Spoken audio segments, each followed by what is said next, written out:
하나님의 축복이 여러분과 함께 하실 줄로 믿습니다. 양옆 앞뒤로 반갑습니다. 인사 좀 나눌까요? 예. 무엇을 위해 사는가라는 제목을 가지고 말씀을 전하도록 하겠습니다. 작가 정채봉 씨가 쓴 첫마음이라는 글이 있습니다. 그 글을 잠깐 좀 읽어드리겠습니다. 1월 1일 아침에 찬물로 세수하면서 먹은 첫 마음으로 1년을 산다면, 학교에 입학하며 새 책을 앞에 놓고 하루 일과표를 짜던 영롱한 첫 마음으로 공부를 한다면, 사랑하는 사람과 처음 눈이 맞던 날에 떨린 그 마음이 계속된다면, 첫 출근하는 날 신방끈을 매면서 먹은 첫 마음으로 직장일을 한다면, 아팠다가 병이 나은 날에 상쾌한 공기 속에 감사하는 마음으로 몸을 계속 돌본다면, 개업날의 첫 마음으로 돈이 적으나 밤이 늦으나 기쁨으로 손님을 맞는다면, 세례받던 날의 감격의 그 마음으로 눈물을 글썽이며 교회를 다닌다면, 나는 너는 나라며 화해하고 함께했던 그 마음이 가시지 않는다면, 여행을 떠나는 날 차표를 끊던 가슴 뛰이 식지 않는다면, 이런 마음을 간직한 사람은 그때가 언제이든지 늘 새 마음이기 때문에 바다로 향하는 냇물처럼 날마다 새로우며 깊어지며 넓어진다. 그러니까 이 시 내용이 어쩌면 이 로마서를 준비하는 제 마음하고 어쩌면 좀 같을 것 같다 생각. 어쩌면 로마서에서 얘기하고자 하는 첫사랑이죠. 첫사랑. 첫 마음이 계속될 수만 있다면은 얼마나 좋겠냐 이거죠. 여러분들이 예수 그리스도를 만나고 그 은혜 안에 기쁨을 누렸던 그 순간, 예수 비전께 오셔가지고 한 가족 되셔서 너무 좋다, 나 이렇게 살겠다 했던 그 다짐했던 그 마음이 계속 이어질 수 있다면은, 한번 주어진 사역에 대해서 그 기쁨이 너무나 감사하다, 나에게 이런 사역을 주신 것을, 그 마음을 가지고 계속 될 수 있다면은, 저 같은 경우는 목사 안수 받을 때가 있지 않습니까?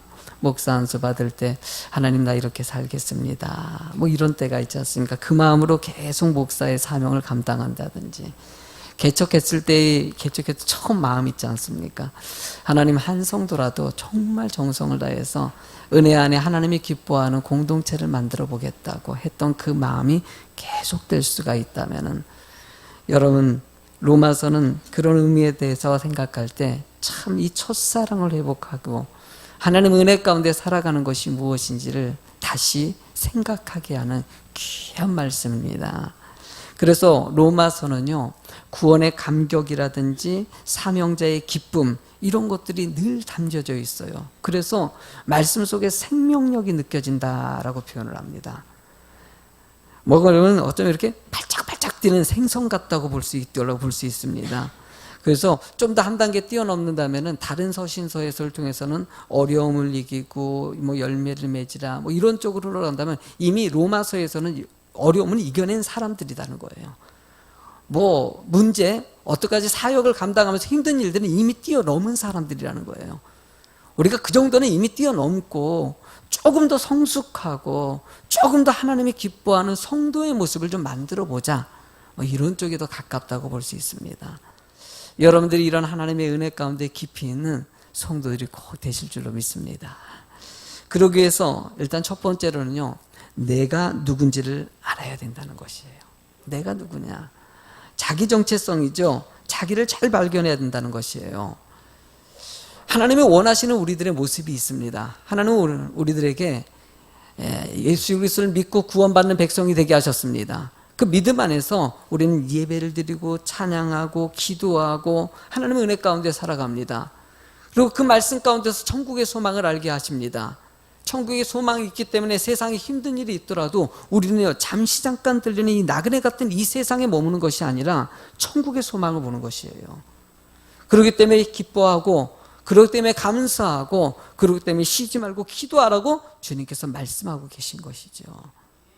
여러분들의 삶에 이런 천국의 소망이 가득 채워질 줄로 믿습니다.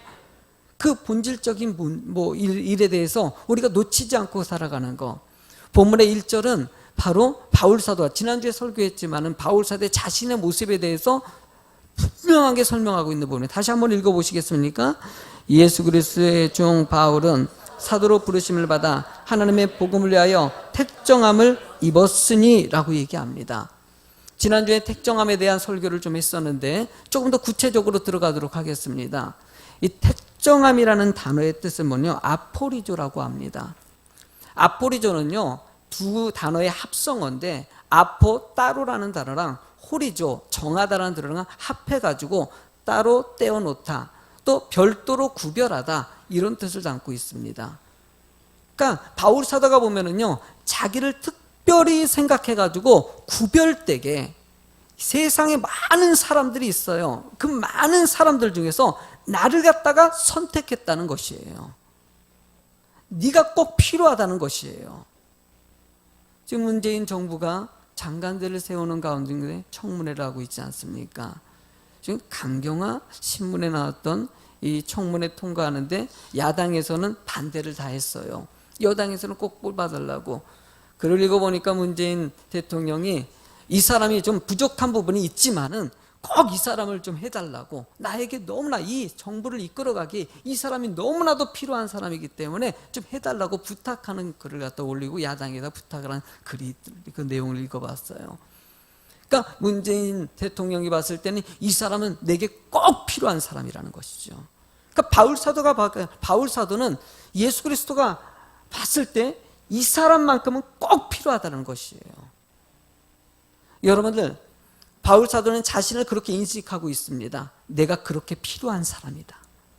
하나님은 여러분들의 삶 가운데서도 이렇게 내가 꼭 필요한 사람이고, 나는 이 교회에 없으면 안 되는 사람이고, 나를 통해서 이 교회가 부흥하고 하나님이 기뻐하는 공동체를 만들 수 있다, 이런 믿음의 사고를 갖기를 원하시는 것이에요. 바울 사도는 어떤 사람입니까? 예수님 믿는 사람을 핍박했던 사람이에요. 스데반 집사가 죽을 때 그 자리에 같이 있었던 사람이고요. 근데 이 사람이 변해가지고 자신은 종이라고 얘기합니다. 자신은 사도라고 얘기합니다. 자신은 복음을 위해서 사는 사람이라고 얘기합니다. 그의 인생은 완전히 달라졌어요. 그의 이름의 특징을 보면요, 바울이 되기 전에 이름이 뭐였습니까? 생각이 안 나죠? 뭐예요? 사울이었어요. 이게 뭐 신앙생활 오래 해도요, 이게 잘 생각이 안 나는 말이죠. 이럴 땐 여러분들 입을 뻥끗 하세요. 좀 알면은요. 그러면 내가 입 뻥끗 안 하면은요, 아이고 저 몇 년을 신앙생활했는데 그 사울도 모르나, 이렇게 생각해요. 바울이 이전에 이름이 뭐라고요? 사울이었어요. 사울이 뭘로 됐어요? 바울이에요. 이 사울은요, 이 뜻을 보면 요청하다는 뜻을 담고 있어요. 바울은요, 작은 자라는 거예요. 그러니까 요청하다는 뜻은요, 자신이 모든 일에 대해서 감당할 수 있는 능력 있는 소유자라는 뜻도 담겨져 있어요. 그렇게 자신이 능력 있고 뛰어나고 최고라고 여겼던 사람이 바울이라는 이름으로 변화됩니다. 나는 작은 자라는 것이에요. 나는 별 볼 일 없는 존재라는 것이에요. 예수님을 통해서 내가 빛이 나고, 예수님을 통해서 능력이 나타나고, 예수님을 통해서 사는 사람이라는 것이에요. 오늘 성가대 찬양이 참 너무나 은혜가 돼요. 예수밖에 없다는 거예요. 우리 설교의 내용을 좀 담고 있어요. 오직 예수. 오직 예수로 살아가는 것이 내 모습이다라고 고백하는 것이죠. 구약의 이야기 중에서 중요한 말씀 한 구절이 있습니다. 하나님께서 모세를 부르는 장면이에요. 그 말씀을 보면 출애굽기 3장 4절 말씀인데, 여호와께서 그가 보려고 돌이켜 오는 곳을 보신지라 하나님이 떨기 나무 가운데서 그를 불러 이르되 모세야 모세야 하시매 그가 이르되 내가 여기 있나이다. 이 모세야 모세야라고 얘기한 것과 내가 여기 있습니다, 이 대답은요, 정말 중요한 하나님의 말씀입니다. 내가 여기 있습니다. 내가 주님을 위해서, 주를 위해서 나를 찾는 그 하나님 앞에 내가 여기 있다고. 지금도 여러분들에게 장흥아, 장흥아 부르셔요. 각자의 이름을 부를 때 하나님 무엇을 위해 부르십니까? 어떤 계획이 있으시길래 나를 부르십니까? 하나님, 나 여기 있어요. 나 여기 있다고 대답하는 것은 내가 이 순간부터 주님의 말씀을 듣겠다, 행하겠다는 의지가 담겨져 있는 것이. 하나님이 이 시대에 여러분들을 부르시기 원하고 여러분들이 한 발도 주님 앞에 가까이 가는 자가 되길 원하십니다. 그렇게 확신 있게 살기 위해서 우리가 뭘 필요할까요? 여러분들 두 번째로 얘기하고자 하는 게 그 내용입니다. 확신하면 그 일에 집중하게 된다. 왜 이렇게 집중하지 못하고 그럴까요? 여러분, 성공하는 사람들의 공통적인 특징을 보면요, 한 가지 일에 집중했다고 합니다. 한 가지 일에 집중한 것이에요. 코카콜라 회장님이 얘기했던 인터뷰 내용이 여러분들 너무나도 많은 유화로 들어보지 않았습니까? 코카콜라 회장은요, 자기 피 속에 피가 흐르는 것이 아니라 코카콜라가 흐르고 있대요. 한번 피를 빼봐야 되는데 그 속에 자기는 코카콜라가 흐른다는 거예요. 그 표현은요, 나는 모든 생각과 판단이 코카콜라만 생각한다는 것이에요. 저도 어딜 가나요? 여러분들 어디 지역에 가면요, 뭐가 보일 것 같아요? 교회가 보여요. 교회가 보여요. 나는 이 지역에요, 여러분들 뭐 슈퍼마켓도 있고 미장원도 있고 이발소도 있고 뭐 공구점도 있고 학원도 있고 여러 가지 있는데요, 다른 거 잘 안 보여요 지금. 근데요, 자신이 하고 있는 것은 어디 지역에 하면 보일까 안 보일까요? 본의 아니게 얼굴이 딱 가요. 그거 딱 인테리어 하는 거, 내가 인테리어 하고 있다 그러면 인테리어 가게만 보여요. 근데 이 지역에 인테리어 가게가 몇 개 있는지 몰랐는데 많더라고요, 생각보다요. 어떤 분이 인테리어 하신다 그러길래 사장님 전도하다가, 사장님, 인테리어 가게가 없으니까 좀 잘 돼야 될 때, 아니 여기 많아요 그러더라고요. 그러니까 나는 안 보이는 거야, 관심이 없으니까. 이런 바울 사도는요, 1절에 자기소개를 딱 하고 나서 2절부터 6절까지를 해서 누구를 얘기하냐? 예수 그리스도를 얘기하고 있어요. 한번 2, 3, 4절을 한번 읽어보시겠습니까? 이 복음은 하나님이 선지자를 통하여 그 아들에게 관하여 성경에 미리 약속하신 것이라. 그의 아들에 관하여 말하면 육신으로는 다윗의 혈통에서 나셨고 성결의 영으로는 죽은 자들 가운데서 부활하사 능력으로 하나님의 아들로 선포되셨으니 곧 우리 주 예수 그리스도 신이라 라고 얘기합니다. 그러니까 바울 사도는 자기를 소개하고 나서 누구를 얘기합니까? 예수 그리스도예요. 예수 그리스도의 십자가를 얘기하는 것이에요.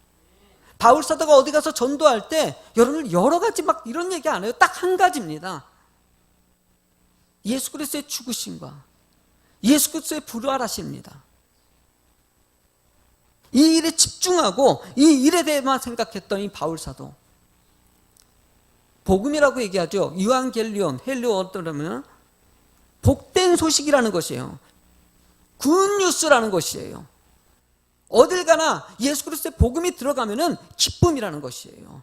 웃음꽃이 만발해진다는 것이에요. 예수 그리스도를 통해서 모든 사람들이 축복된 사람이 될지어다. 이것이 주님이 원하는 계획이라는 거예요. 예수비전교회 이 자리에 세웠다는 것은 예수비전교회를 통해 가지고 이 지역이 복음화되는 것에 목적이 있다는 것이에요.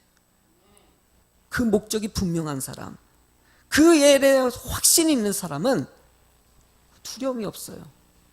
겁 없이 달려가게 돼 있어요. 왜? 확신이 없으니까 흔들리는 것이죠.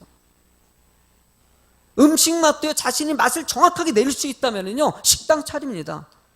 딱 자신감이 있어요. 내가 입맛 내면은요, 많은 사람 오게 만들 수 있다. 그러면 성공합니다.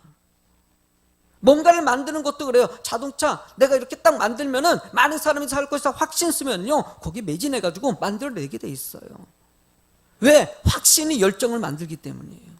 하나님은 바울 사도의 이 복음의 열정이 여러분들의 열정이 되기를 원하신다는 것이에요. 뭔가 좀 의미 있는 인생이 되는 거. 빅터 플랭클린이 유대인 수용소에서 살아남은 사람 아닙니까? 그 사람이 유대인 수용소에서 딱 살다 보니까는 느끼는 게 그 사람이 쓴 글 중에서는 보면은요, 몸이 든든하고 머리가 좋은 사람이 그 유대인 수용소에서 살아남는 것이 아니라 삶의 의미를 가진 사람만이 살아남더라는 것이에요.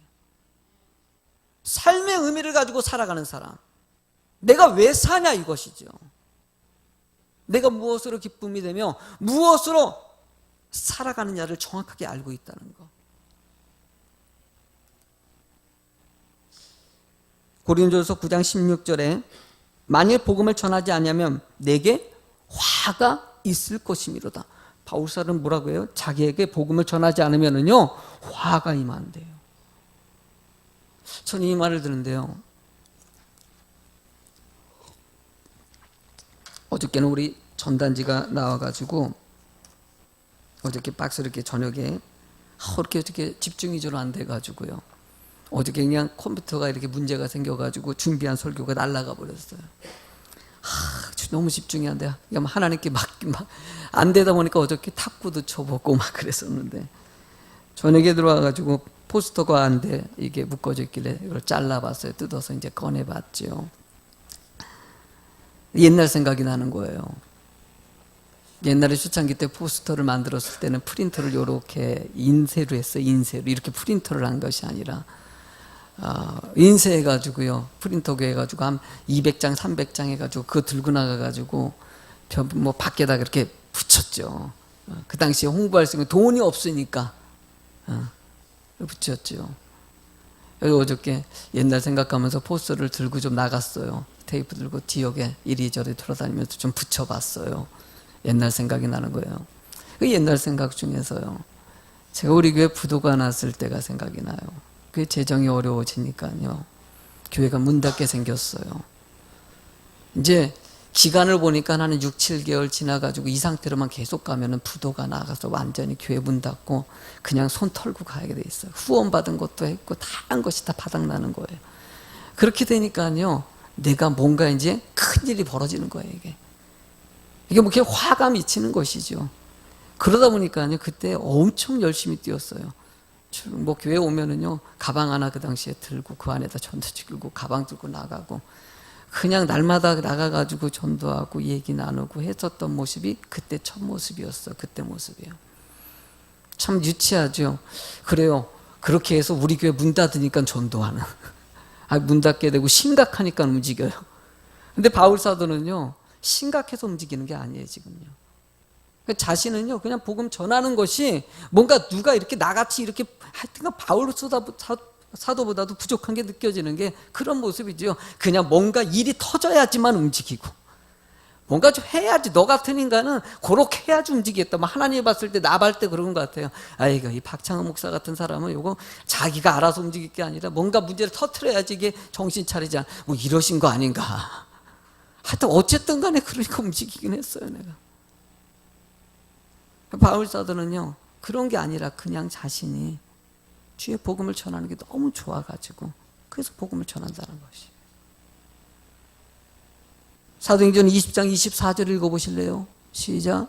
내가 달려갈 길과 주 예수께 받은 사명 곧 하나님의 은혜의 복음을 증언하는 일을 마치려 하면은 나의 생명조차도 조금 더 귀한 것으로.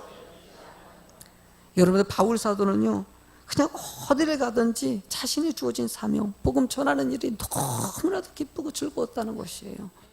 그거 하는 것 위해서 자기는 살고 있다는 것이에요. 내 생명조차도 귀하게 여기지 않고 오직 주를 위해서. 이번에 국내 선교위원회 워크샵이 목사님들 회의가 제주도에서 있었어요. 3일 동안 제가 제주도라는 곳을 갔다 왔어요. 사실 제가 제주도를 좀 가고 싶었거든요. 20년이 넘도록 꿈엔 소원이 제주도 한번 가는 거. 드디어는 지난주에 제주도 가는 일이 있었어요. 근데 제주도 갔는데 제가 회의를 갔는데, 근데 관광이 포함되어 있었거든요. 그래도 회의로 갔지만은 뭐 관광이 좀 포함되어 있거든요. 근데 어떻게 하다 보니까 관광을 하나도 못하고 회의만 하다 왔어요. 그래서 내가 그 글을 갖다가 거기서 좀 올렸어요. 그래서 어떻게 하다 보니까 제주도 꿈에 그리는 제주를 갔는데 회의만 하고 왔다고 또 어떤 분이 글을 이렇게 올려놨는데 뭐라고 하려면은요, 일 중독자래요. 그러니까 거기까지 가서 뭘 그렇게 회의까지 하냐, 좀 놀다 오지, 뭐 이 뜻이에요. 근데 좀 재밌게 살라고 그렇게 올렸더라고요. 근데 그분하고 이제 얘기를 좀 나누면서 보니까 서울대 공부하시고 좀 이렇게 좀 학식 있는 분이시더라고요. 보니까 여러 가지 일들을 좀 많이 하고 계신 분들이라고. 이 얘기 나누면서 제가 느끼는 게, 목사님 재밌게 좀 하세요. 근데 내가 그 얘기 듣게 내가 또 반박했어요. 내가 착각하지 마시라고. 그래요. 뭐 제주도에 구경은 못했지만 솔직히 말해서 우리 한국교회를 위해서 우리 예수비전교회를 통해서 목사님들과 만나가지고, 그 목사님들은요 우리 교단에서 최고의 목사님들이에요. 그런 목사님들과 같이 있는 것만 해도 저는 큰 기쁨이에요. 얘기 나누는 말 한마디 한마디가 정말 주옥 같은 말들이에요. 주옥 같은 간증들이에요. 그런 목사님들과 만나서 얘기 나누도 정말 즐거웠어요. 솔직히 뭐 그냥 거기 뭐 성산 일춘봉인지 뭐 어디 뭐 안 다녀서 좀 아쉽긴 하죠. 가고 싶어요. 뭐 재밌겠죠. 언젠가 갈 날이 올 거예요. 그러나 솔직히 얘기 나누고 그런 얘기를 나누면서 교회를 막 이런 얘기 나누고 한국 교회를 고민하고 이런 얘기를 나누는 게 너무 즐거워요. 저는요 이 목사가 된 거 참 감사해요. 이게 설교하는 것도 참 재밌어요. 이렇게 뭐 이 성도님들과 이렇게 말씀 준비해가지고 선포하고 좀 좋으시는 분이 좀 계시긴 하지만은요, 아침 시간 얼마나 피곤하시겠어요. 그래도요 이 말씀 준비해가지고 여러분에게 전하고 전도하고 교회 프로그램 진행하고 성도들과 함께 은혜 공동체를 만들어가지고 좋은 일도 하고, 여러분들 바울 사도 같지는 않지만은요, 여러분들 우리 인생은요 진정한 기쁨이 주님을 통해서 오기를 원하시는 거예요. 주님을 통해서 기뻐하고 주님을 통해서 감사하고 주님을 통해서 내 삶의 의미를 찾아낼 수 있는, 그렇다면 여러분들 집중력이 쉬워진다는 것이에요. 세 번째로 우리는요 세상과 다른 구별된 삶을 살아야 됩니다. 제목 한번 읽어보실래요? 시작. 세상과 다른 구별된 삶을 살아가. 로마서 12장 2절을 읽어보시겠습니다. 너희는 이 세대를 본받지 말고 오직 마음을 새롭게 함으로 변화를 받아 하나님의 선하시고 기뻐하시고 온전하신 뜻이 무엇인지 분별하도록 하라. 세상을 따라가는 것이 아니라 하나님의 말씀을 따라간다는 것이에요. 말씀을 따라가면요 그 안에 뭐가 일어나냐? 변화가 일어난다. 김익도 목사님이라는 분이 계셔요. 깡패 목사님이라고 얘기를 하는데, 깡패 목사님은 아니고요, 깡패였다가 예수 믿어가지고 목사 됐기 때문에 깡패 목사라고 얘기해요. 김익두라는 사람이 길을 다니면 사람들이 막 두려워 떨었습니다. 오죽했으면 그 사람에게 돈 뺏기지 않은 사람이 없고 맞지 않은 사람이 없을 정도로 지역에서 거의 완전한 그냥 완전히 밑바닥 같은 인생을 살아갔던 사람들이 성황단이라든지 어디 절에 가면은요 비는 내용들이 뭐였다면 김익두 만나지 않게 해달라고 빌었답니다. 왜? 하도 그 사람 만나면은 피해를 많이 보니까. 이 김익두라는 사람이 길을 걸어가고 있는데, 여러분 당시에 수완룬이라는 선교사님이 뭐 미국 선교사님 아닙니까? 선교사님이 이 김익두를 보고 전도를 한 것이에요. 그 다른 사람 같으면 두들겨 팼을 텐데 외국인이니까 함부로 때리지 못하고 뭐야? 전도지를 주니까는요, 이게 뭘 주냐고 하면서 이 전도지를 갖고 코를 풀어가지고 갑자기 팍 던져버렸어요. 수완론 선교사님이 거기다가 한마디 했어요. 당신 그러면은 벌 받는다고. 그런데 그러고 와서 집에서 잠을 자는데 코가 아픈 거야. 이 코가 하루 이틀 동안 계속 아프네. 낫질 않고. 그래가지고 안 되겠다 싶어가지고 무당을 찾아간 거예요. 무당 찾아가가지고 아니 도대체 이 코가 왜 이렇게 안 나느냐고. 그래서 있었던 얘기 좀 해보라고 쭉 했더니 이런저런 일이 있었다고 했더니 내가 생각할 때는 그거 뭐 코 푼 거밖에 없는데 했더니 무당이 그러더래요. 교회 가라고. 그 얘기 듣고 나서 그 다음날 가는데 수완론 선교사님 또 만난 거예요. 회개하고 주님께 돌아오라. 구원받으라는 그 말이 그때 마음에 팍 울리면서 자신이 교회 가가지고 무릎 꿇고 회개하고 예수를 믿게 됩니다. 김익두가 변화됐어요. 갑자기 뜬금없이 만나는 사람마다 잡으면 두들겨 패고 돈 뺐던 사람이 갑자기 예수 믿으라고 얘기를 하네요. 이거 뭐야? 사람들이 예수 믿었대. 이 김두가 변했대. 그러니까 사람들이 와가지고 아니 진짜 변했나? 실험을 했대요. 김익두 진짜 변한 거 아닐 거야. 뭐 오물을 갖다가 준비해가지고 김익두 지나갈 때 그걸 갖다 부어버린 거예요. 김익두가 오물을 띄워받고 나서 뜨 가면은 내가 옛날 같으면 두들겨 팼을 텐데 하나님이 용서하라고 했으니까 용서합니다 그러더래. 참, 여러분들 복음은 변화입니다. 말씀이 들어가면 변화가 거기서 일어나고 인생이 변화되는 것을 경험합니다. 본문의 바울 사도는 5절에 이렇게 얘기합니다. 읽어보실까요? 그로 말미암아 우리가 은혜의 사도의 직분을 받아 그의 이름을 위하여 모든 이방인 중에서 믿어 순종하게 돼. 그 이름을 위해서 나를 믿게 하시고 그 이름을 위해서 순종하게 하셨다는 거예요. 나같이 자기밖에 몰라요. 순간 생각하면은 딴 생각 품고 순간 생각하면 자기 생각밖에 못하는 이 연약한 모습에 믿음을 주신다는 것이에요. 오늘 말씀을 통해서도 여러분들이 믿음을 주시고요. 어떤 길로 갈지 어떤 생각을 해야 될지 하나님께서는 또 돌이키게 하시고 또 돌이키게 하시고 또 돌이키게 하시는 것이에요. 요즘에 자동차를 타면은요 새로 나온 차들이 자율주행 기능이 있습니다. 그래가지고 운전자가 차를 끌고 쭉 가다가요 깜빡 졸고 그래가지고 운전대가 갑자기 옆으로 쭉 비껴나가면은요 자동차가 알아서 선을 지켜주는 기능이 있어요. 와, 세상 좋아졌어요. 운전하다 이제 졸아도 사고를 안 내요. 가만히 운전대 안 잡고 있어도 자기가 그 차선을 지켜서 차들이 가요. 자율주행차라고 하거든요. 그래요. 우리는요 꼭 그런 것 같아요. 그냥 가다가 차선 밖으로 쭉 나가고 싶잖아요. 그만두고 싶기도 하고 딴 생각하고 싶기도 하고 이럴 때마다 갑자기 거기서 그냥 자동차가 그 안에서 야, 안 된다 톡 틀고 안 된다 톡 틀고. 여러분들도 지금 톡톡 털어서 여기까지 온 거예요. 그거 안 틀었으면 지금 삐껴나갔어요. 지금요 날마다 그냥 톡톡톡톡 밖으로 튀고 싶은 생각이 얼마나 듭니까? 여러분 목사라고 듣지 않겠습니까? 다 인간은 그래요. 하나님은 여러분들이 그 길을 가는 자가 되기를 원하시는 거예요. 여러분들 그 자리에 있으세요. 그 자리에 있으시고요. 오직 주를 위해 살고 주를 위해 살며 영광 돌리는 자가 되기를 원하신다는 거예요. 6절 말씀 마지막으로 읽어보시겠습니까? 너희도 그 중에서 예수 그리스도의 것으로 부르심을 내 것이 아니라 누구 것이요? 예수 그리스도. 여러분들 이 사실을 확신하시기 바랍니다. 여러분들 따라합시다. 내 것이 아니라 하나님의 것이다. 여러분들이 예수 믿는 것은요 이거 빨리 인식시켜주는 거예요. 여러분들 나의 나된 것은 오로지 뭐예요? 오늘 찬양도 성가대 찬양도 참 알아요. 오직 주의 은혜로 살아가는 거예요. 은혜로 살아가는 거예요. 여러분들 내가 가지고 있는 돈으로 살아가고 내가 가지고 있는 명예로 살아가고 내 건강으로 살아가고 내가 즐기는 것으로 살아가는 것이 아니라 주의 영광을 위해서. 돈이 없으면 불안합니까? 하나님이 안 계시면 불안함을 느낄 수 있어요.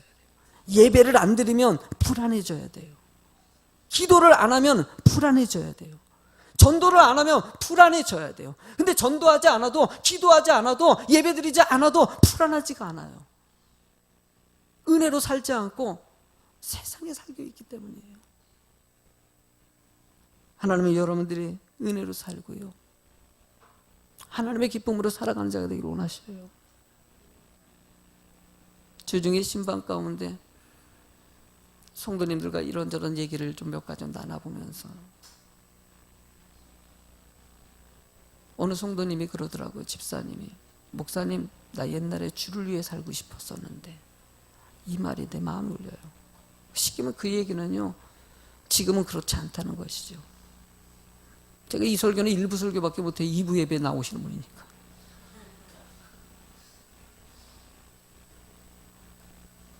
그래요. 여러분들도 똑같지 않습니까?